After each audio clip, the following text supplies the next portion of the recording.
اسلام ایک آسان اور پاکیزہ دین۔ ام المومنین سیدہ عائشہ رضی اللہ عنہا سے روایت ہے، نبی مکرم رسول معظم صلی اللہ علیہ وآلہ وسلم نے ایک بار صحابہ کرام رضوان اللہ تعالی علیہ اجمعین سے یہ ارشاد فرمایا، یا ایھا الناس خذوا من الاعمال ما تطیقون فإن اللہ لا یمل حتی تملوا وإن أحب الأعمال إلى الله ما دام وإن قل۔ اے لوگو، نیک اعمال اس حد تک اختیار کرو جسے تم آسانی سے سر انجام دے سکو۔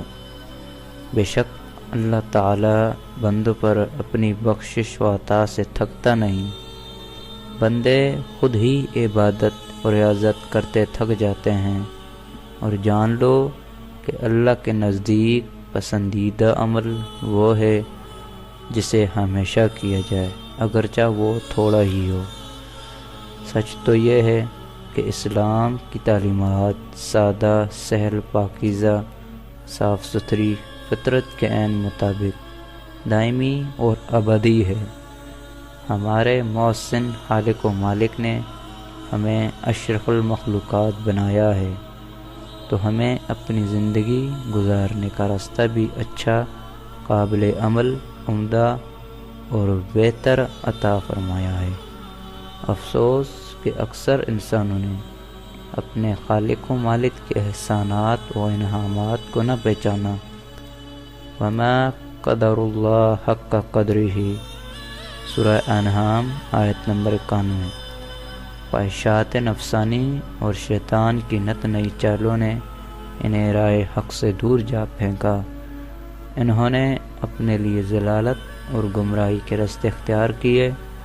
اس کے باوجود اللہ کی رحمت بار بار انسانوں پر برستی رہی، اور وہ اپنے نبیوں کو تاریخ انسانیت کے مختلف ادوار میں اور دنیا کے مختلف علاقوں میں بھیجتا رہا، جو بھٹکے ہوئے لوگوں کو اپنی قول و عمل سے سیدھی اور سچی راہ دکھاتے رہے، یہاں تک کہ آخری رسول محمد صلی اللہ علیہ وسلم نسل انسانیت کے لیے اسی پیغام حق کے ساتھ تشریف لائے، جو پیغام جو جناب آدم علیہ السلام کو دیا گیا تھا، اور جسے کم و بیش 1,24,000 انبیاء اور رسل نے دنیا کے مختلف قوموں اور انسانوں کے سامنے دہرایا تھا۔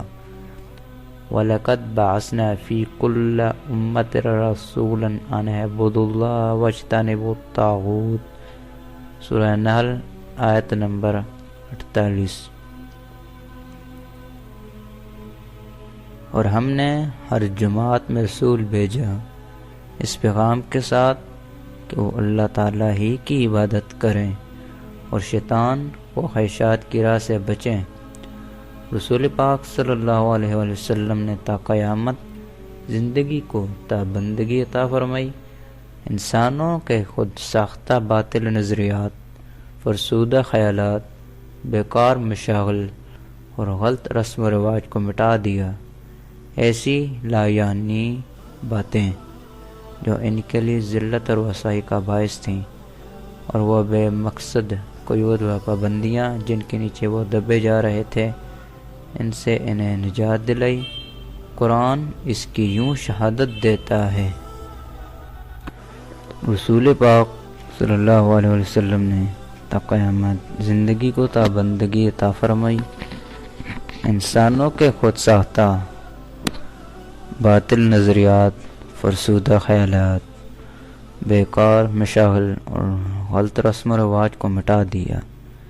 ایسی لا یعنی باتیں جو ان کے لیے ذلت و رسوائی کا باعث تھیں، اور وہ بے مقصد قیود و پابندیاں جن کے نیچے وہ دبے جا رہے تھے، ان سے انہیں نجات دلائی۔ قرآن اس کی یوں شہادت دیتا ہے، سورہ اعراف آیت نمبر 108۔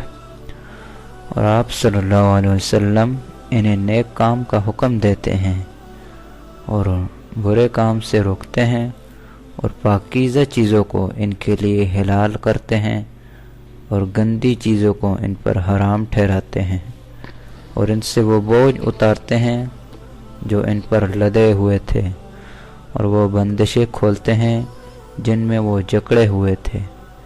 آئیے غور کریں کہ اسلام اور پیغمبر اسلام کے پاکیزہ تعلیمات نے دین پر چلنے کے لیے کتنی آسان اور میانہ روی کی روش اختیار ہدایت فراہم کی ہے۔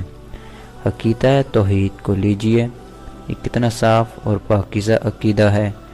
اس نے بتایا ہے کہ انسان کہ اس کائنات کا خالق و مالک یکتا ہے، خود کائنات کے اندر نظم و ضبط، سلیقہ اور قرینہ اس کی قدرت اور یکتائی کی شہادت دے رہا ہے۔ آفتاب و مہتاب کی گردش اور طلوع و غروب کی باقاعدگی، لیل و نہار کی آمد و رفت اور موسموں کا تغیر و تبدل، یہاں تک کہ انسان کا اپنا وجود اور اس کی موت حیات، اس کی قدرت کی ایسی ظاہر و باہر نشانیاں ہیں کہ ان میں کسی قسم کا کوئی تضاد نہیں ہے۔ جسے وہ مارتا ہے اسے کوئی زندگی نہیں دے سکتا، اور جسے وہ زندہ رکھتا ہے اسے کوئی موت نہیں دے سکتا۔ قرآن کہتا ہے، سورہ انبیاء آیت نمبر 22، اگر آسمان و زمین میں اللہ کے سوا اور معبود ہوتے تو یہ درم برم ہو جاتے۔ پھر نماز کو لیجئے، دن رات میں ایک مسلمان پر 5 نمازیں فرض ہیں جو سفر و حضر، صحت و بیماری، امن و جنگ کی حالت میں بھی معاف نہیں ہے، مگر حالات کے مطابق اس میں رعایت ضرور دی گئی ہے۔ سفر اور جنگ میں قصر دوگانہ، نیز 2 نمازوں کو جمع کر کے پڑھنے کی رخصت ہے۔ بیماری کی حالت میں بیٹھ کر، لیٹ کر، سیدھے یا کروٹ کے بل، یہاں تک کہ اشاروں سے نماز ادا کرنے کی اجازت ہے۔ سفر میں ابر کی وجہ سے قبلہ کی سمت معلوم نہ ہو سکے تو جدھر بھی رخ کر لو تمہاری نماز ہو جائے گی۔ نیند کا غلبہ ہے تو حکم ہوتا ہے پہلے نیند پوری کر لو، پھر اٹھ کر پورے سوز اور سرور سے نماز ادا کرو۔ بھوک لگی ہوئی ہے تو یہ رعایت ہے، پہلے کھانا کھاؤ پھر تسلی سے نماز ادا کرو۔ ذرا اس بات پر غور کیجئے، سیدنا انس رضی اللہ عنہ بیان کرتے ہیں کہ جناب رسول اللہ صلی اللہ علیہ وسلم مسجد میں آئے اور ایک رسی 2 ستونوں کے درمیان کھینچی ہوئی تھی۔ آپ نے فرمایا، یہ رسی کیسی ہے؟ لوگوں نے عرض کیا، یہ زینب رضی اللہ عنہ کی رسی ہے، جب نیند کا جھونکا آتا ہے تو اس سے لٹک جاتی ہیں۔ آپ صلی اللہ علیہ وسلم نے فرمایا، اسے کھول دو، جب تک چستی رہے اس وقت تک نماز پڑھو، جب سستی آنے لگے تو سو جاؤ۔ باب بخاری و مسلم ریاض الصالحین سے حوالہ دیا گیا ہے۔ یہ تو ایک مخصوص واقعہ کے متعلق گفتگو تھی اور عام لوگوں کے متعلق نبی مکرم صلی اللہ علیہ وسلم کا ارشاد گرامی ملاحظہ ہو۔ ام المومنین سیدہ عائشہ رضی اللہ عنہ سے روایت ہے کہ جناب رسول اللہ صلی اللہ علیہ وسلم فرماتے ہیں، جب تم میں سے کوئی نماز پڑھ رہا ہو اور نیند اسے پریشان کر رہی ہو تو وہ سو جائے اور نیند لینے کے بعد نماز ادا کرے۔ اگر وہ نیند کی حالت میں ہی نماز ادا کرتا رہا تو ممکن ہے کہ وہ اللہ تعالیٰ سے اپنے گناہوں کی بخشش طلب کرنے کے بجائے اپنے لیے بددعا ہی کرنے لگے۔ غور کیجئے کہ ادائیگی نماز کے لیے کس قدر آسان اور سہولت دی گئی ہے۔ یہ بات صرف نماز تک ہی محدود نہیں بلکہ دوسری عبادات اور معاملات میں بھی رعایتیں عطا کی گئی ہیں۔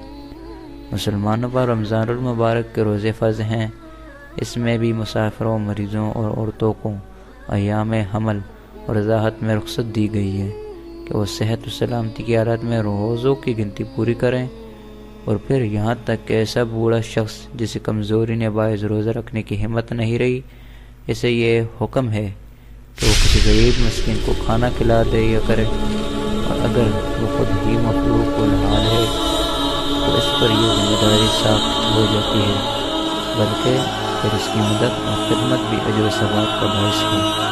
حدیث شریف میں آتا ہے کہ ایک شخص نبی کریم صلی اللہ علیہ وسلم کی خدمت میں حاضر ہوتا ہے اور بتاتا ہے کہ روزے کی حالت میں اس سے غلطی اور لغو ہو گئی ہے۔ اس کا کفارہ 2 ماہ کے روزے رکھنا اسے بتایا جاتا ہے، جس پر وہ شخص اپنی مجبوری اور معذوری ظاہر کرتا ہے۔ اس کے بدلے 60 مسکینوں کا کھانا کھلانے کی اسے رخصت دی جاتی ہے۔ اس پر بھی وہ اپنی تنگ دستی اور غربت کے سبب معذرت خواہ ہوتا ہے۔ اتنے میں نبی صلی اللہ علیہ وسلم کے پاس کوئی شخص تقسیم کے لیے کھجور سے بڑی باسکٹ ٹوکری لاتا ہے، تو آپ صلی اللہ علیہ وسلم اس معذور شخص کو دے کر فرماتے ہیں، اسے شہر کے غریب اور مسکین لوگوں میں تقسیم کر دو۔ وہ عرض کرتا ہے کہ میں مدینے کے آس پاس خود اس کی گھرانہ میں سب سے زیادہ غربت ہوں۔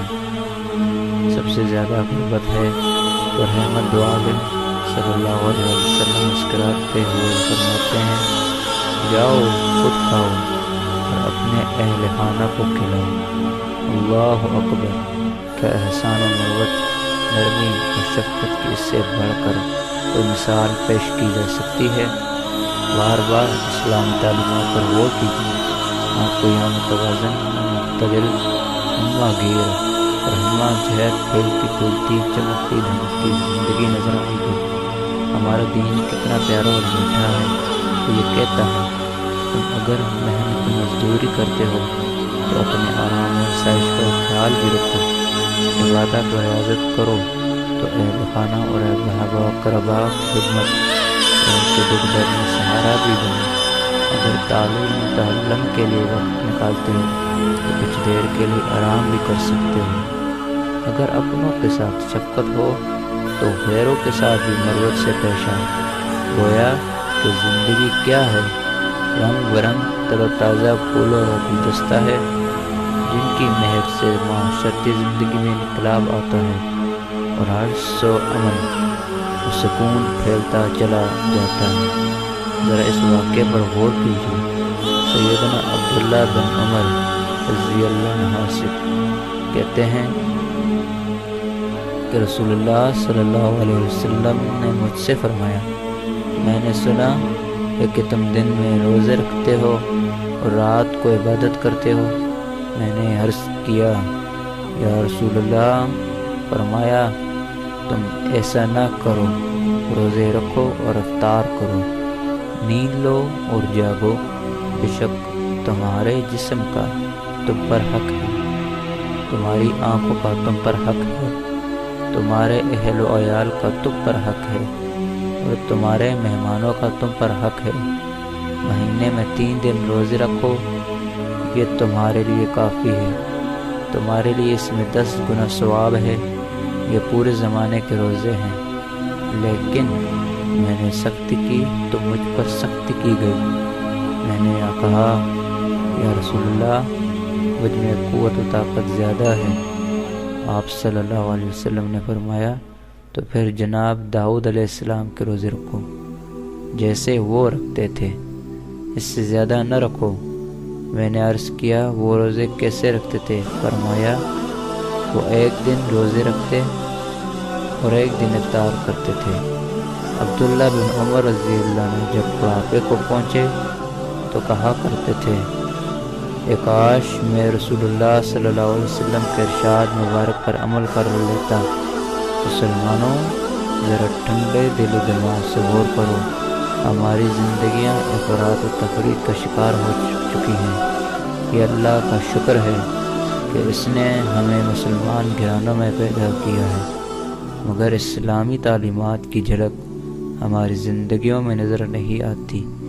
اسلام کے صاف اور نتری ہوئی تعلیمات تو بڑی سہل اور آسان ہے، اس میں کہیں تھوڑی سی مشقت اور تکلیف ہے تو اس میں صبر و عزمیت کی تربیت بھی ملتی ہے، جس کی غزوات جہاد میں زبردست ضرورت پیش آتی ہے، اور خود زندگی میں کہیں نشیب و فراز آتے ہیں جہاں صبر و استقامت کے ساتھ ہی حالات پر قابو پایا جاتا ہے۔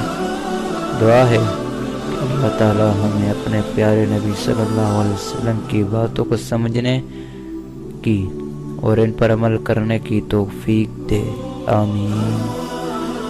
دعائے التجا ہے، فاطر السماوات والارض انت ولی فی الدنیا والآخرۃ توفنی مسلما والحقنی بالصالحین۔ اے مسلمانوں اور زمین کے پیدا کرنے والے، آپ ہی دنیا اور آخرت میں میرے ولی دوست ہیں، آپ مجھے مسلمان کر کے فوات دیجیے اور نیک لوگوں کے ساتھ ملا دیجیے، آمین یا رب العالمین۔